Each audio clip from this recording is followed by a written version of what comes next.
Hi hello welcome to post 360. నేను మీ మురళీరాపల్లి. ఒకడు అన్నింటినీ సహించి ఓర్పుతో అందరికీ లోబడి బ్రతికితే వాడు గొప్పోడు. అదే ఒకడు సమాజాన్ని ఎదిరించి జరుగుతున్న అన్యాయానికి ప్రత్యామ్నాయం చూయించి వాడికంటూ వాడు ఒక ప్రపంచాన్ని సృష్టించుకొని వాడితో కొన్ని వందల వేల మంది నడిచేలాగా చేసినోడు నాయకుడు అవుతాడు. ఇది సినిమాల్లో, సీరియల్స్‌లో, పొలిటిక్స్‌లో నడుస్తది. కానీ సినిమా ఇండస్ట్రీలో మాత్రం ఇది నడవదు. ఎందుకంటే సినిమా ఇండస్ట్రీ అనేది ఒక పెద్ద వలయంలా తయారైపోయింది. మనమేమో రోజుకి 24 గంటల్లో 18 గంటలు కష్టపడి కనీసం రోజులో ఒక సినిమానో, లేకపోతే వారానికి ఒక సినిమానో ఫ్యామిలీతో చూడాలని ఆశపడుతూ ఉంటాం. కానీ సినిమాకెళ్తే మనం టికెట్ విలువ 250-300 ఉంటది. ఆ తర్వాత వాటర్ బాటిల్ వాల్యూ రూ. 50 ఉంటది. పాప్‌కార్న్ బయట రూ. 30కి దొరికే పాప్‌కార్న్ అక్కడ 350 ఉంటది. కేవలం పానీపూరి రూ. 150 5 పీసులు పెడతాడు. ఇలా కూల్ డ్రింక్ ఒకటి కొనాలంటే బయట రూ. 20కి, రూ. 30కి దొరికే కూల్ డ్రింక్ అక్కడ 150, 200 కూడా పెట్టి కొనవలసిన సిట్యుయేషన్. ఇటువంటి తరుణంలో సామాన్యుడు సినిమా చూడాలన్నది ఒక పెద్ద పండగొస్తేనో, లేదంటే పెద్దది ఏదన్నా ఫ్రెండ్ వస్తేనే పార్టీ ఇవ్వటానికి తప్పించి, కుటుంబ సభ్యులంతా కలిసి సినిమాకెళ్ళి పూర్తి స్థాయిలో ఏ భయం లేకుండా జేబులో డబ్బులు అవిపోకుండా చూడాలనుకున్న సామాన్యుడి జీవితానికి సినిమా అనేది చాలా దూరం అయిపోయింది. అందనంత దూరం వెళ్ళిపోయింది. సింగిల్ థియేటర్‌ని పూర్తిగా చంపేసి, అంటే ఎక్కడ ఊర్లలో సింగిల్ థియేటర్స్ ఉంటాయి. వాటిని పూర్తిగా నిర్వీర్యం చేసి అన్ని మల్టీప్లెక్స్‌లు కట్టేసి ఒకే కాంప్లెక్స్‌లో 5, 6 సినిమా థియేటర్లు కట్టేసి దాంట్లోకి నువ్వు వెళ్తున్న లిఫ్ట్ దగ్గర నుంచి, అక్కడ ఎంటర్ కాగానే ఫ్యాన్ గాలి దగ్గర నుంచి, అక్కడ పార్క్ చేసే బైక్ పార్కింగ్ దగ్గర నుంచి నువ్వు పైకెళ్ళి అక్కడికి నీకు వాడు లోపలికి ఎంట్రన్స్ పెట్టినటువంటి చిన్న చిన్న ఐటమ్స్, లైట్లు, కరెంటు బిల్లులతో సహా నీ టికెట్ పైనేసి నిన్ను ఇష్టానుసారంగా గుంజుకొని లాక్కొని తింటంటే దాన్ని చూసి కడుపు మండిన ఒకడు ఐబొమ్మ అనే ఒక వెబ్సైట్‌ని క్రియేట్ చేసి వాడు పైరేటెడ్ చేస్తున్నాడా అంటే పైరేటెడ్ వీడియోస్ ఐబొమ్మలో ఎవడన్నా ఎప్పుడైనా చూసాడండి? పైరేట్ అంటే ఏంటి? వాడు సినిమా థియేటర్‌కెళ్ళి షూట్ చేసి మొబైల్‌లోనో దేంట్లోనో లో క్వాలిటీ షూట్ చేసి అది తీసుకొచ్చి ఎక్కడ పడితే అక్కడ అప్లోడ్ చేస్తూ ఉన్నాడా? కాదు కదా! నాకు అర్థం కాని విషయం, ఐబొమ్మ ఇమ్మడి రవిని అరెస్ట్ చేసిన దగ్గర నుంచి ఒక రకమైనటువంటి హీరోయిజాన్ని తను ప్రజలంతా ఫీల్ అవుతున్నారు. ఐబొమ్మ ఇమ్మడి రవి అనే వ్యక్తి వాడి హీరో. ఇది నాకు తెలిసి ఎప్పుడో 'స్టాలిన్' సినిమాలో కొన్ని డైలాగులు ఉంటాయి. ఆ డైలాగులకి ఇప్పుడు ఇమ్మడి రవి క్యారెక్టర్ కరెక్ట్‌గా సెట్ అవుతుంది. సినిమా ప్రియులు, ప్రేమికులు, మధ్యతరగతి వాళ్ళకి ఒక రాబిన్ హుడ్ లాగా ఐబొమ్మ ఇమ్మడి రవి కనిపిస్తున్నాడు. రాబిన్ హుడ్ అంటే తెలుసు కదా! గొప్పోళ్ళను కొట్టి పేదోళ్ళకు పెట్టేవాడే రాబిన్ హుడ్. అలాగే ఇమ్మడి రవి కూడా గొప్ప గొప్ప సినిమా స్టార్లు అని చెప్పుకొని కోటాను కోట్ల రెమ్యునరేషన్ తీసుకొని అవసరం లేకుండా భారీ బడ్జెట్లు పెట్టి హీరోయిన్‌కి మినరల్ వాటర్, స్విమ్మింగ్ పూల్లు, హీరోలకి ఎక్కడ పోయినా కూడా పెద్ద పెద్ద కార్వాన్లు పెట్టి బడ్జెట్‌ని అమాంతం పెంచేసి వాళ్ళ జీవితాల్ని సర్వనాశనం చేస్తున్నటువంటి ఒక వ్యవస్థ నుంచి సామాన్యుడిని కాపాడటం కోసం ఇమ్మడి రవి అనే వ్యక్తి ఐబొమ్మ అనే ఒక వెబ్సైట్ని క్రియేట్ చేసి ఓటీటీలో రిలీజ్ అయినటువంటి ప్రతి సినిమాని తీసుకొచ్చి ఐబొమ్మలో పెడతాం జరిగింది. చాలామంది అంటారు అది క్రైమ్ అంటారు. అరే సిగ్గులేని జనాలని నేను ఒకటి అడుగుతున్నా, ఎవడైతే దీన్ని క్రైమ్ అంటున్నాడో వాళ్ళని అడుగుతున్నా, ఎప్పుడైతే ఓటీటీ నీ జీవితంలోకి వచ్చిందో అప్పుడు నువ్వు ఓటీటీ సబ్స్క్రిప్షన్ తీసుకుంటావు కదా. తీసుకున్న తర్వాత ఓటీటీ సబ్స్క్రిప్షన్ తీసుకున్న తర్వాత లోపలికి ఎంటర్ అయిన తర్వాత అది అమెజాన్ ప్రైమ్ కావచ్చు, నెట్ఫ్లిక్స్ కావచ్చు, జీ5 కావచ్చు, ఎక్స్ట్రీమ్ కావచ్చు, జియో హాట్‌స్టార్ కావచ్చు, ఏదైనా కావచ్చు. నువ్వు ఓటీటీ సబ్స్క్రిప్షన్ తీసుకొని లోపలికి వెళ్ళిన తర్వాత నీకు అన్ని సినిమాలు చూసే వెసులుబాటు ఉంటుందా? ఉండదే. అందుట్లో కొన్ని సినిమాలు నువ్వు రెంట్‌కి తీసుకోవచ్చు, కొన్ని సినిమాలకి ఎక్స్ట్రా డబ్బులు కట్టాలి, కొన్ని సినిమాలకేమో 500 పైన ఉంటుంది టికెట్. ఎవడమ్మ అమ్ముకుడు సొమ్ము తీసుకుంటారా? ఎవడి సొమ్ము ఫ్రీగా ఉందిరా మీకు తీసుకోవటానికి? సబ్స్క్రిప్షన్ తీసుకుంది ఎందుకు? డోనా కాదు కదా. మరి లోపలికి వెళ్ళిన తర్వాత ఎక్స్ట్రా రేట్లు ఏందిరా అని ప్రజలంతా అడుగుతూ ఉన్నారు. కానీ దీనికి సమాధానాలు ఉండవు. ఒకవేళ ఇమ్మడి రవి చేసిందే తప్పైతే సినిమా టిక్కెట్లు రేట్లు పెంచమని ఎవడడిగాడు? ప్రజలు అడిగాడా? మరి ఒక జీవోని తీసుకొచ్చి సినిమా టిక్కెట్లు రేట్లు పెంచుతున్న సో కాల్డ్ సినిమా ఇండస్ట్రీ వాడి యొక్క అభిమానాన్ని ఎన్కాష్ చేసుకోవడానికి చేస్తున్న దాన్ని మాఫియా అనొద్దా? అసలు మనం స్ట్రైట్గా మాట్లాడుకోవాలంటే సినిమా తీయమని ప్రేక్షకుడు అడిగాడా? సినిమాకి అంత బడ్జెట్ పెట్టమని ఒక ప్రేక్షకుడు అడిగాడా? సినిమా రిలీజ్ రోజు రేట్లు పెంచమని ప్రేక్షకుడు అడిగాడా? లేదే. వాడికి క్లీన్ అండ్ క్లియర్ సినిమా కావాలి, ఎంటర్టైన్మెంట్ కావాలి.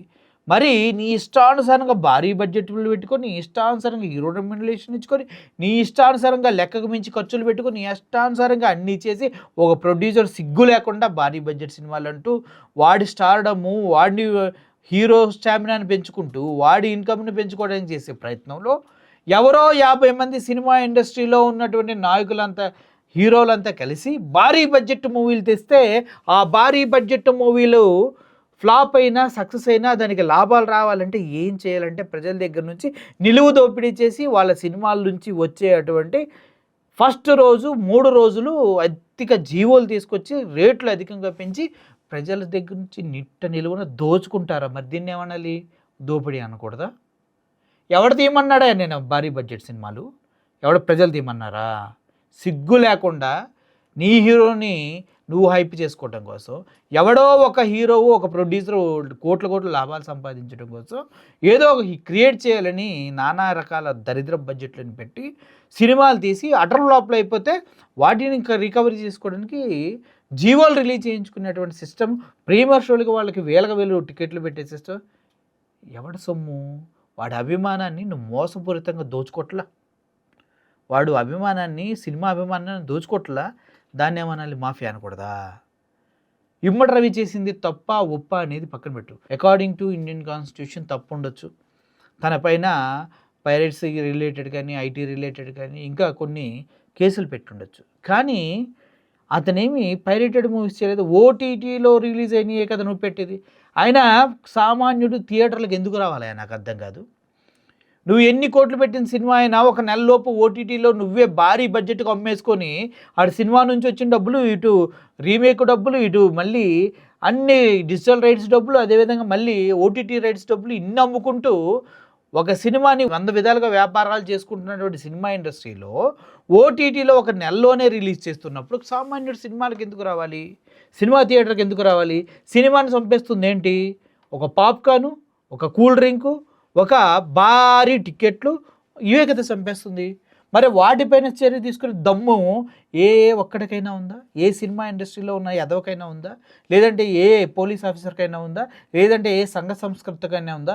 వీటన్నిటిని కాదని ఒక వ్యక్తి బయటకు వచ్చి సామాన్యుడు సినిమా చూడలేకపోతున్నాడు అని భావించి వాడి కోసం ఒక ఐబొమ్మ వెబ్సైట్ పెడితే ఏదో అతన్ని పట్టుకునే ప్రపంచంలో దొంగలందరినీ పోలీసులే పట్టుకున్నట్టు, ఆయన తప్పించి ఇంకెవరు లేనట్టు ఐబొమ్మ కాదు, మూవీ రూల్స్ ఉంది. ఎవరు చేస్తారు? మూవీ రూల్స్ని పట్టుకోండి. ఐబొమ్మ ఇప్పుడు ఏమైనా ఆగిపోయిందా? ఇప్పుడు ఇమ్మడి రవిని అరెస్ట్ చేశారు. మరి కొన్ని మా గురించి మీరు వింటూనే ఉన్నారు. కొన్ని కారణాల వల్ల ఐబొమ్మని ఇండియాలో బ్యాన్ చేస్తున్నామని తెలుగు ఎవరు పెట్టారు? ఇప్పుడు ఇమ్మడి రవియే అందుట్లో ముఖ్యుడైనప్పుడు ఇమ్మడి రవి తరపున ఐబొమ్మని ఆపుతున్నాం అనేసి ఎందుకు ఎవరు పెట్టారు? అంటే ఐబొమ్మ ఆగిందని వీళ్ళు కళ్ళగంటున్నారా? అంటే అంత సీన్ లేదు. ఐబొమ్మ లాంటి వెబ్సైట్లు ఇప్పుడు ఇంకా ఎక్కువ వస్తాయి. ఎందుకంటే ఒక వ్యక్తిని అరెస్ట్ చేసి అటు పోలీసులు, ఇటు సినిమా వాళ్ళు చేసినటువంటి డ్రామా ఏదైతే ఉందో అది రివర్స్ కొట్టింది. ఆ రివర్స్ కొట్టడం వల్ల ఐబొమ్మ ఇమ్మడి రవి ఒక రాబిన్ హుడ్ లాగా, ఒక హీరోలాగా. నేను మీకు ఎందుకు ఇలా చెప్తున్నానంటే, నేను ఇందాక ఒక వీడియో చూస్తూ ఉన్నా.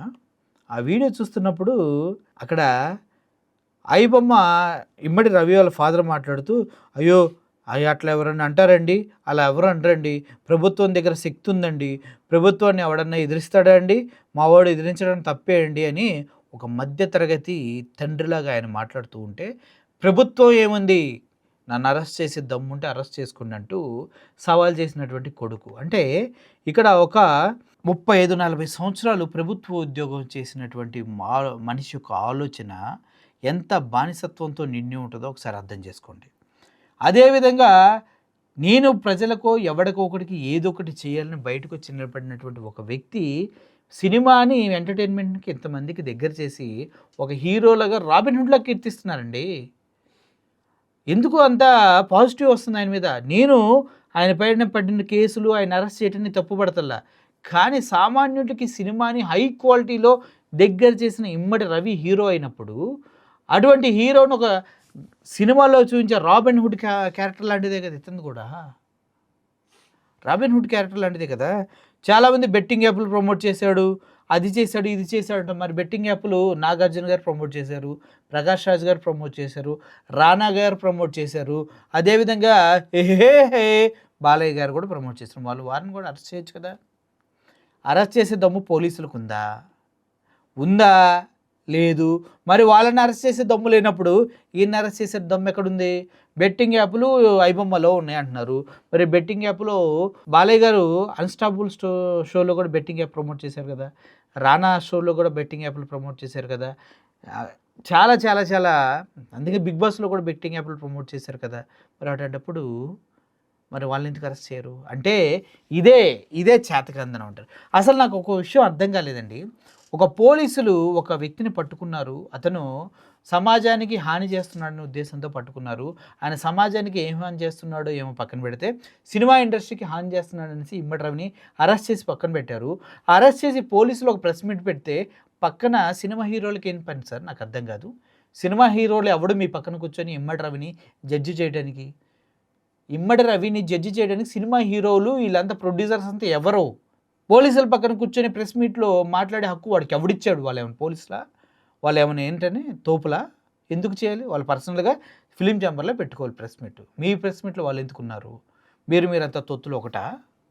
అంటే మీరంతా బాగా డబ్బున్న వాళ్ళు, బాగా అధికారం ఉన్న వాళ్ళు, పోలీసులు, సినిమా హీరోలు, ప్రొడ్యూసర్స్ అంతా ఒకటైనప్పుడు సామాన్యుడికి ఫ్రీగా సినిమాను అందించిన ఇమ్మడి రవితో పాటు ఇంతమంది సామాన్యులు నిలబడి రాబిన్ హుడ్గా గొప్ప వ్యక్తిగా కీర్తించడంలో తప్పులేదేమో నాకు తెలిసి. చేతనైతే అన్నీ మూసుకొని సినిమా టిక్కెట్ల ధరలు తగ్గించండి. ఐమాక్స్లో వీటిలో మల్టీప్లెక్స్లో కనీసం పాప్కార్న్ ధరలు ఇవన్నీ తగ్గించండి. సామాన్యుని సినిమా వైపు నడిపించండి. అంతేగాని మీకు ఇష్టం వచ్చినట్టుగా బుద్ధికి బాగా డబ్బులు కావాలని ఆశతోటి ఇష్టం వచ్చినట్టుగా టికెట్ రేట్లు పెంచేసి సామాన్యుడి జేబులు చిల్లుబడ్డ, నాకు తెలిసి హోల్ పడ్డ జేబుల్లోంచైనా రూపాయి పెద్ద నోట్లు ఆగిపోతాయి. మీరు దాన్ని లాక్కునే ప్రయత్నం చేస్తున్నారు కదా. అటువంటిప్పుడు ఎందుకు సామాన్యుడి సినిమాకి రావాలి?